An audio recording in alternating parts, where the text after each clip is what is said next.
আমার কাছ থেকে 1400 টাকা নেওয়া হচ্ছে। তখন যখন মিডিয়া আপনারা সবাই সজাগ হয়ে উঠলেন এবং জাতির সামনে বিষয়টা দুর্নীতিটা নিয়ে আসলেন, তখন বলা হলো যে টাকা বাড়তে নেওয়া হয়েছে, এটা ফেরত দেওয়া হবে। রেইনবো অলরাউন্ডার এক্সটেরিয়র পেইন্ট বাড়ির বাহিরের দেয়ালের সুরক্ষা নিয়ে থাকুন নিশ্চিন্ত, সাথে পাচ্ছেন 10 বছরের ওয়ারেন্টি।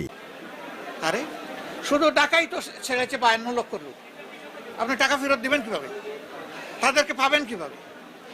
জনগণের সাথে এগুলো হচ্ছে ধাপ্পাবাজি, ধোঁকাবাজি, প্রতারণা। আমরা সরকারকে সাবধান করে দিচ্ছি। আপনারা বলতেছেন যে সুষ্ঠু নির্বাচন হয়েছে, আমরা এটা বলি না, আমাদের অন্য বক্তব্য আছে। কিন্তু আমরা নির্বাচনের ফলাফল মেনে নিয়েছি। আমাদের সমস্ত রিজার্ভেশন সত্ত্বেও আমরা বলেছি না, চলুক, দেশটা অচল না হোক। আপনারা যদি সঠিক দ্বারায় ফিরে না আসেন, মনে রাখবেন জুলাই মাত্র 2 বছর 1.5